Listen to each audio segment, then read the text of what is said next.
Começa agora o programa Teologando, ensinamento da Palavra de Deus, a participação do ouvinte, prêmios e muito mais. Apresentação, Pastor Anderson Alexandre. Teologando, um programa do Setebari, Seminário Teológico Batista Renovada.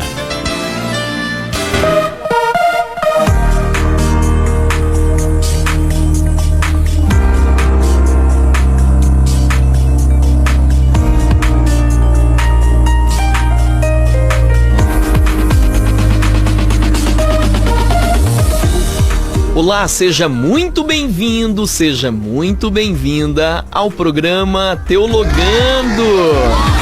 Aqui na Rádio Melodia 100.5 FM, tocando o seu coração.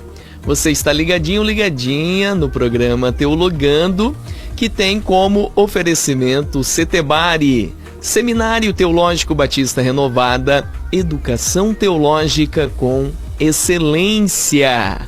Um bom dia a todos e também eu quero saudar a todos com a paz do Senhor Jesus.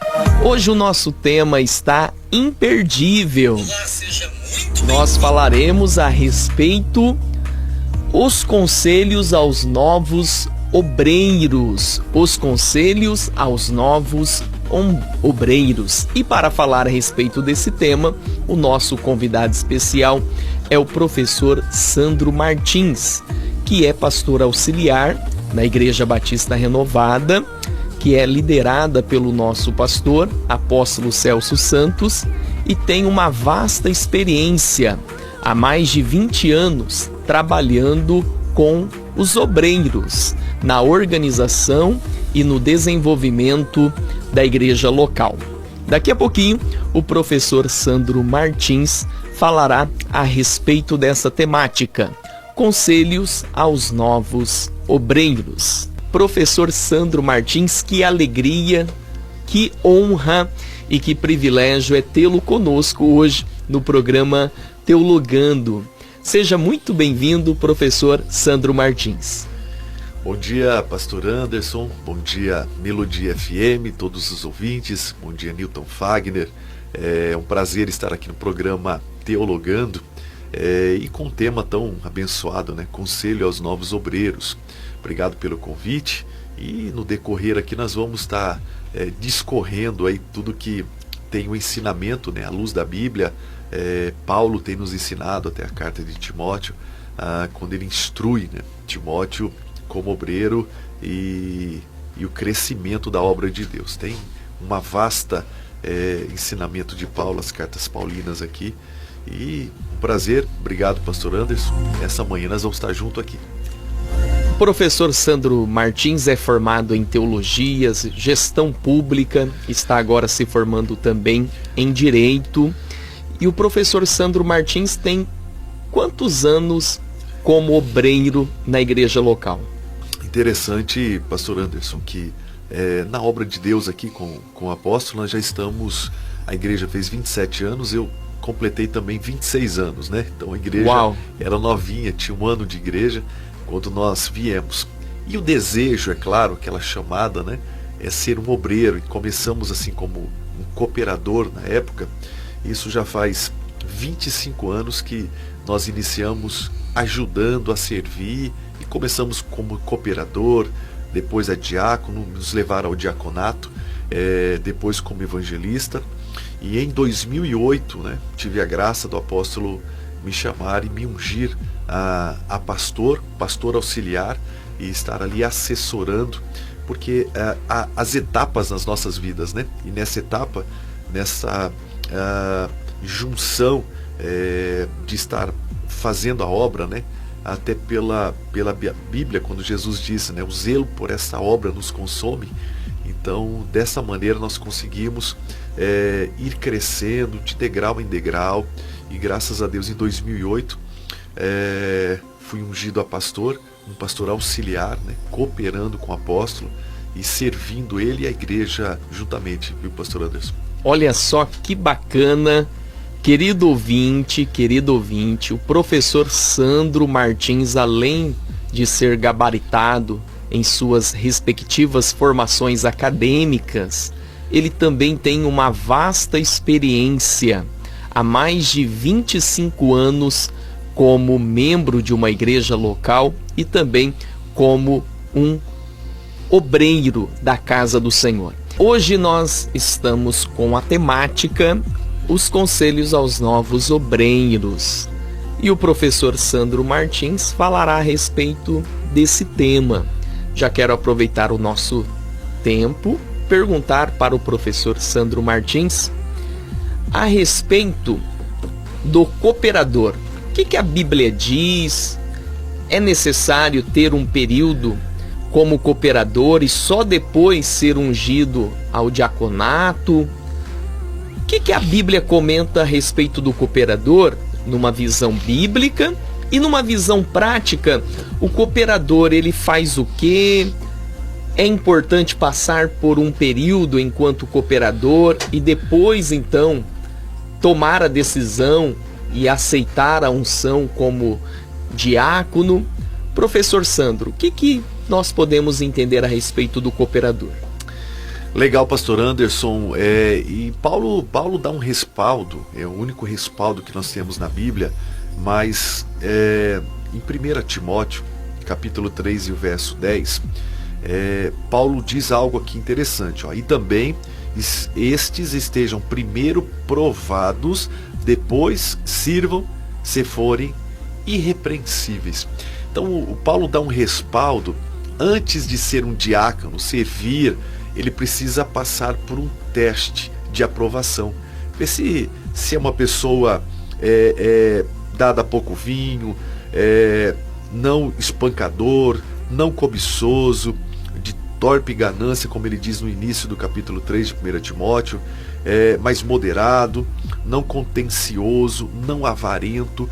Paulo dá alguns requisitos para a pessoa começar a cooperar na obra de Deus, para não escandalizar, né, pastor Anderson?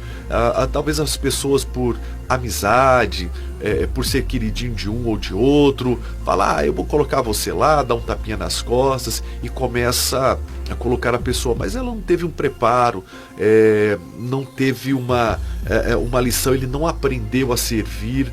Nós vemos pessoas, pastor Anderson, que às vezes vem de um outro local, um outro costume, e ele não passou por uma escada, vamos dizer, um preparo, não aprendeu a servir. Ele já chega querendo só ser servido. Tem muitas pessoas na igreja que ele quer ser servido, mas não aprendeu a servir. E o importante, né, o que o Evangelho nos ensina, primeiro nós temos que servir. Olha só que interessante, professor.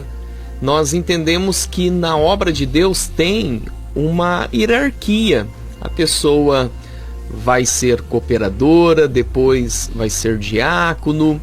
E é claro, se Deus assim ter esse plano, não significa uma carreira, não há um plano de carreira. Não é porque começou como cooperador que vai terminar como pastor. Não há um plano de carreira, há uma chamada. Exatamente. Deus tem um plano para a pessoa ser um diácono. Exatamente. E Deus pode ter um plano ainda para esse diácono que ele seja no futuro um pastor. Mas não há um plano de carreira. O que há, uma chamada. E essa chamada tem que ser feita com excelência, com fidelidade. E alguns correm o risco de não aceitarem de início essa primeira entrada, podemos assim dizer, que é ser um cooperador. Isso é muito ruim, professor, a pessoa cair naquele ar de soberba. Não, eu já sou a pessoa gabaritada e eu já quero ir para um outro cargo. Não tem um cargo que seja mais importante que o outro. Todos os cargos são importantes, todas as funções são relevantes. E a pessoa tem que ter humildade. Com certeza, pastor Anderson. Olha, e é comum algumas pessoas, elas subirem uma soberba, porque teve algum cargo, porque teve alguma confiança, ela acaba ensoberbecendo e até achando que pode já mandar em outros, humilhar outras pessoas, né? É muito comum. E Paulo diz aqui no capítulo 3, verso 1, esta é uma palavra fiel. Se alguém deseja o episcopato, excelente obra deseja. Ou seja, primeiro a pessoa tem que desejar fazer, desejar ajudar, desejar servir, né? Esse é o primeiro passo.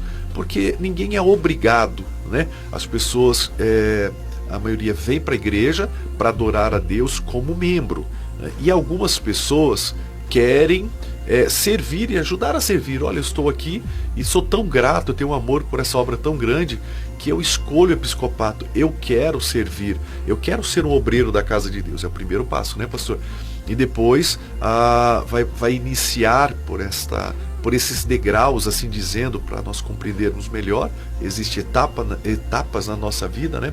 Etapas na vida a gente diz, pastor, porque até como houve etapas na vida de Pedro, né? Pedro andou com Jesus, tinha uma espada, e um dia Jesus ainda disse: quando se converter, Pedro, né, vai apacentar a igreja, vai apacentar as ovelhas.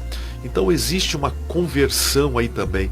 Tem que passar por um período de teste, observação, ver se ele não vai no caminho errar, se ele está firme mesmo, se tudo aquilo não é só uma máscara, né, ou realmente o que o coração dele deseja é servir.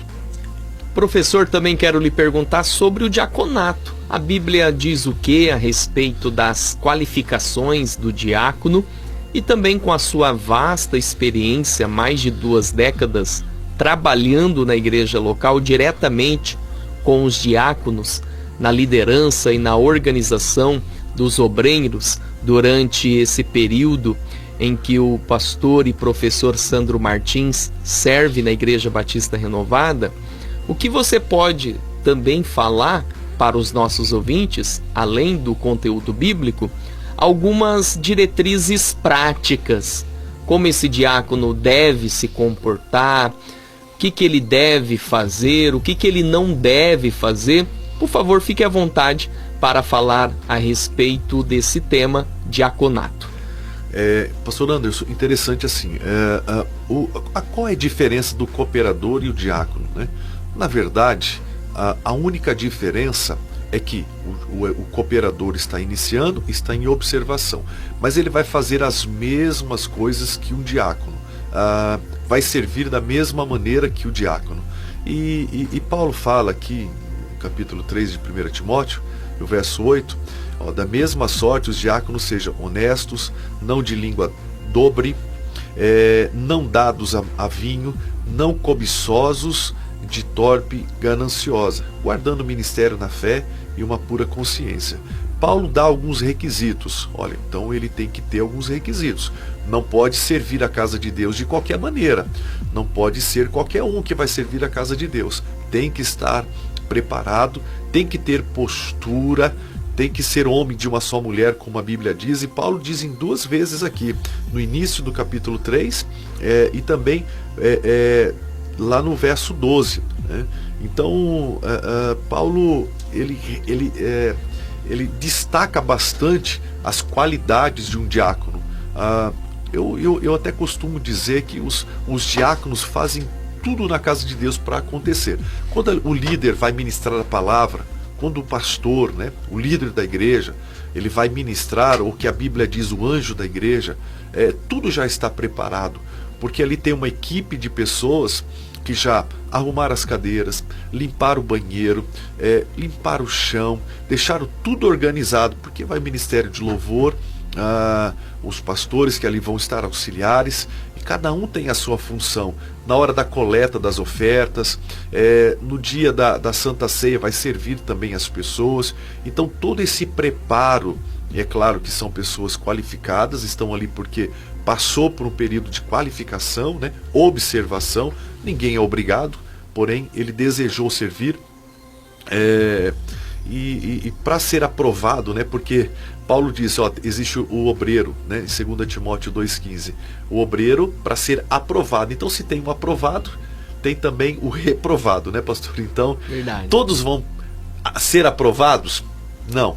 Alguns, pelo caminho, ele pode tropeçar de uma certa maneira, ele pode entender que aquilo não era para ele.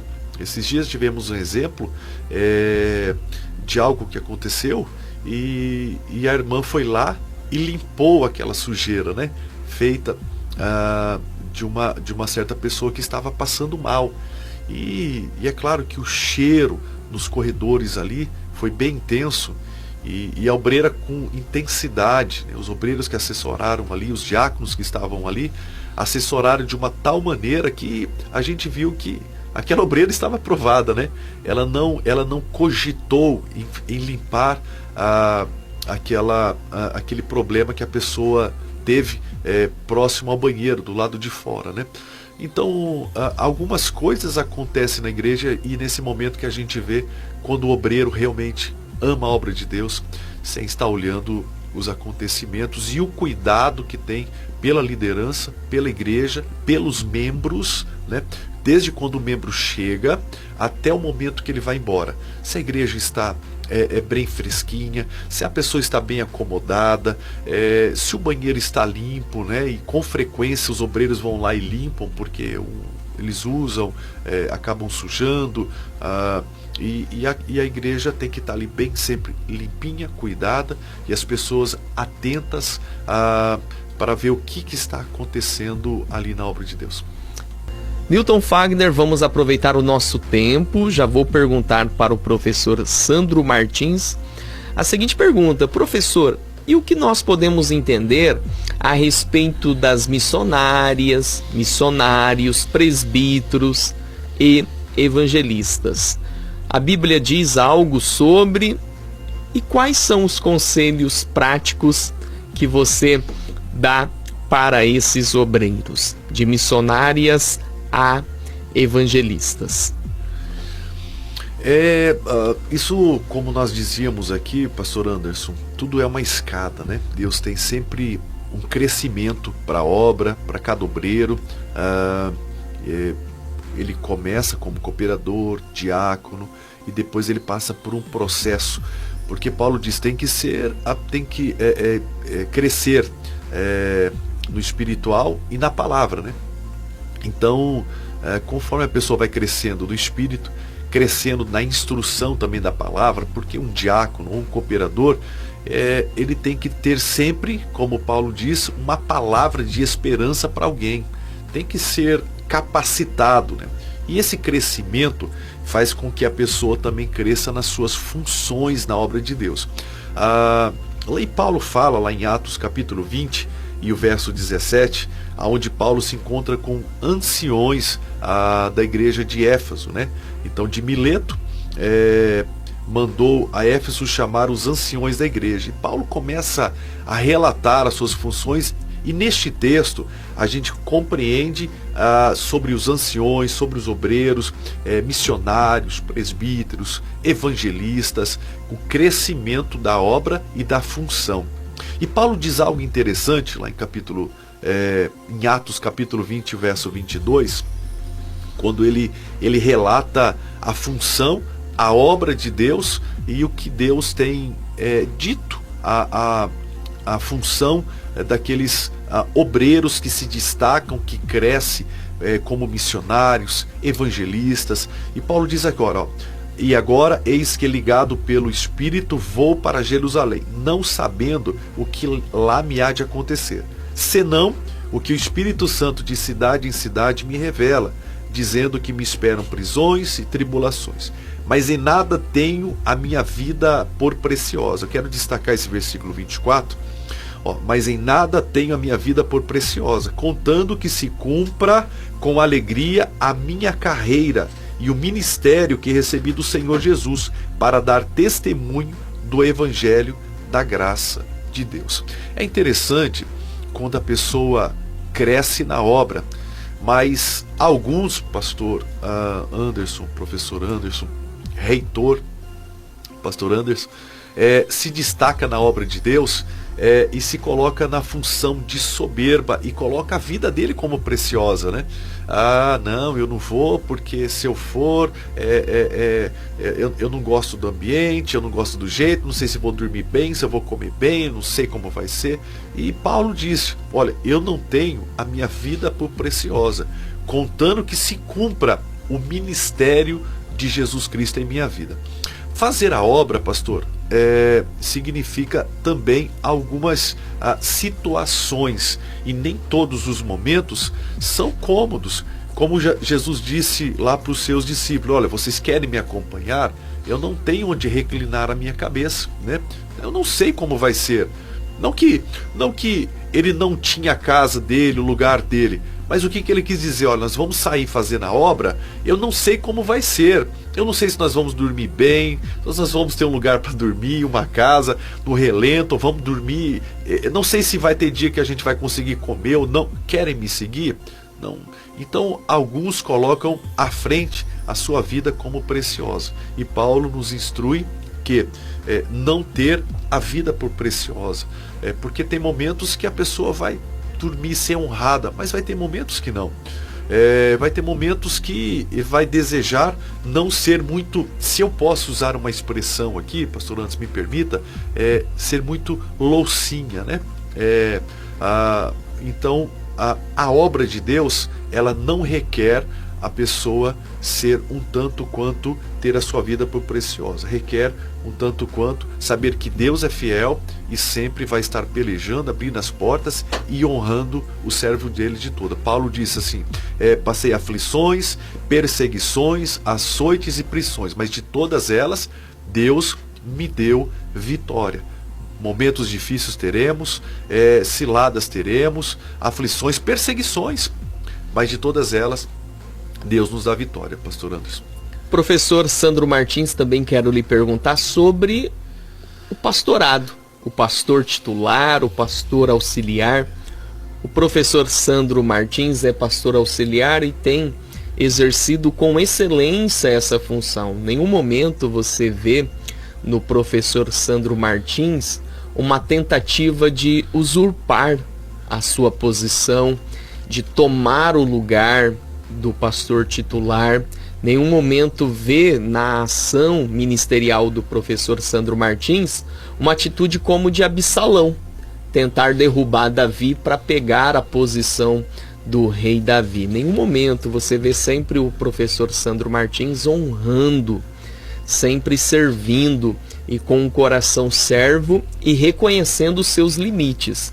A respeito do pastor titular e auxiliar, professor, por favor, dê a nós conselhos aos novos obreiros a respeito do pastor titular e o pastor auxiliar. Maravilha, pastor Anderson. Olha, é uma pergunta interessante, e falar um pouco da gente, a gente fica um pouco tímido. Mas todos os líderes, né, no caso, vamos dizer, no caso nosso, o apóstolo Celso, todos os líderes necessita também de auxiliares, pessoas que capacidade, e a gente usa até uma expressão chamada escudeiros, né? Aqueles escudeiros que tinham, quando tinha uma liderança, o rei tinha seus escudeiros que levavam sua espada, levavam seu escudo, preparava ali para ir para a guerra, algumas coisas assim. Essa parte de estar junto, não só eu, como vários pastores, né, e obreiros que somos escudeiros ali, ajudando a o entendimento da pessoa nunca entender o lugar dele, né? Olha, eu sou o pastor auxiliar e a função é sempre o importante, é sempre que ele conheça o seu líder muito bem, as necessidades do seu líder, até no olhar, né? Precisa de alguma coisa, talvez um ventilador, talvez uma palavra, alguma coisa. Sempre está atento ao olhar do seu líder, se necessita de algo, se requer algo naquele momento. A igreja, a gente tem que estar sempre bem atento ao tudo que está acontecendo, ao que o líder está ministrando, as coisas que estão acontecendo naquele momento. Então, nós servimos ali. Poderemos perguntar, mas o diácono pode? Claro que pode, mas o que a gente está dizendo da assessoria ali ao lado, os pastores auxiliar, porque os pastores já passaram por esse degrau, aprenderam a servir e estão assessorando mais a parte da liderança, o anjo da igreja, para que tudo aconteça da melhor maneira. Agora, um auxiliar é importante o quê? Que não cresça na soberba, que não cresça na questão de tomar alguma posição, crescer em alguma posição, mas ele saber muito bem o seu lugar, o que você pode, o seu limite, né? E em tudo isso, pastor Anderson, por mais que nós temos funções e algumas coisas temos a liberdade de resolver, sempre, em todas as vezes, a palavra final é sempre do teu líder. Por mais que nós sabemos o caminho, sabemos porque o convívio faz a gente conhecer bastante o nosso líder, sabe o que gosta, sabe o que pensa. Então, muitas vezes a gente sabe, olha, se eu tomar essa atitude, eu tenho certeza que é o que ele falaria, mas mesmo assim, eu preciso perguntar, posso continuar, né? Isso que o senhor pediu para mim fazer, olha, podemos continuar dessa mesma maneira? Então, para que sempre ele possa dar a palavra final, para sempre a gente reconhecer que quem manda, quem é o líder, quem tem a instrução de Deus, como anjo da igreja, é o nosso líder, né? Representado assim. Então, isso requer muito respeito, né, a autoridade que tem, para que a gente nunca também perca essa função, para a gente não ser reprovado, pastor, dizendo assim, resumindo, não ser reprovado. E olha só, professor Sandro Martins, uma atitude muito infantil por parte de alguns obreiros chega ao ponto em que vai ter ali um momento de oração depois de um gabinete pastoral, depois de uma conversa, e há uma ordem de autoridade que Deus constituiu, e quando não, a pessoa que não tem naquele momento, naquela reunião, a posição de líder titular, exerce falas agressivas e falas autoritárias acima da fala do líder, que é uma atitude infantil. Requer muita maturidade da pessoa saber o seu lugar. Uma dica que eu dou sempre aos obreiros, parece simples, mas é muito pertinente. Em uma reunião que vai ter uma oração, quem é o líder vai fazer a oração. E aí, quando não, a pessoa levanta a voz e fala mais alto do que o líder, quer tomar a frente do líder, quer fazer pelo líder. Se quer fazer, uma dica que eu quero dar ao obreiro: obreiro, você quer fazer? Chega no líder e toma a frente para pagar o aluguel da igreja. Pronto. É coisa linda. Simples assim. Simples assim. Não, eu quero tomar a frente. Chega na frente e fala: pastor, domingo agora, o senhor não precisa deixar de preparar o sermão de manhã e só preparar à tarde. Deixa que de manhã eu venho limpar a igreja. Eu vou limpar essa igreja aqui, que vai ficar uma obra linda, vai ficar maravilhoso. Tomar essa frente. Mas não, a pessoa quer tomar a frente em questões públicas, que aí vem o ego, vem um lado humano da coisa. A pessoa, como diz aquele escorpião, me desculpa, disse para o sapo, é da minha natureza aferroar, é da minha natureza picar, é da minha natureza dar o aguilhão, e a pessoa então faz isso, ela quer usurpar, quer tomar a frente. Isso vem de uma natureza pecaminosa, isso vem de influência mundana, isso vem de ações malignas. Lembrando que isso começou no céu, Lúcifer quis tomar o lugar de Deus. Então ser auxiliar não é tão simples assim, requer maturidade, requer postura, requer bom senso. O líder aqui é o pastor titular João, ponto final, e tem que saber o seu lugar. Não, mas eu também quero dar as minhas orientações, os meus pareceres. É simples, abre uma igreja. Vai lá, abre uma igreja, aí você vai ter toda a condição de dar os pareceres, de fazer, de falar. Toda atenção para ele. Toda atenção para ele. Mas enquanto houver aquele líder, o líder é aquele pastor. Pastor Anderson, isso se chama falta de respeito, tá? A sua liderança. Até nós vemos alguma coisa dentro da igreja, quando o próprio líder está ministrando a palavra de Deus, algumas pessoas, e nós observamos que ela quer chamar a atenção da igreja para ela. Ela interrompe a mensagem para que as pessoas deixem de olhar para o líder, prestar atenção na palavra, para prestar atenção no que aquela pessoa fez uma brincadeira ou falou algo ali. Isso tira o foco da mensagem com a liderança para ele chamar a atenção para si. Isso se chama soberba. O líder está pregando, mas eu também quero chamar atenção. Eu quero dar um algo aqui forte para as pessoas rirem de mim, que eu tô aqui. Então, pastor, isso se chama soberba, arrogância. Tira a atenção do foco, que é a palavra de Deus. Faz com que as pessoas se distraiam da palavra de Deus. Isso, à luz da Bíblia, a gente sabe que é uma pessoa que tem um perfil errôneo, soberba, para que tudo aconteça ao redor dela, né? Então, quando a pessoa menos chamar atenção, né, somente o foco para o líder naquele momento, principalmente da palavra, isso acontecer, é o que é para ser, e tirar o foco, desviar o foco, que é o foco certo da palavra, para colocar o foco para essa pessoa. Isso se chama imaturidade, pastor. Essa pessoa é imatura, ela não tem uma maturidade, ela não tem um perfil de segurança de quem ela precisa fazer essas brincadeiras, essa situação, para chamar para ela, isso enche o ego dela e ela se sente feliz assim. Professor Sandro Martins, o John Bevere, escreveu um livro, A Recompensa da Honra, e ele fala justamente sobre honrar as autoridades, desde a autoridade no âmbito secular até a autoridade no âmbito religioso. Eu coloquei desde cedo esse princípio, o princípio da honra. Honrar e honrar mesmo. Bater continência, dizer sim senhor, sim senhora, reconhecer a autoridade constituída. J.B. Carvalho diz que quando uma pessoa chega até ele e diz que fracassou, que errou, que se deparou com uma derrota, ele pergunta, na caminhada da vida, quem você desonrou? A quem você desonrou? Porque somente uma pessoa que desonra é uma pessoa que chega no fracasso.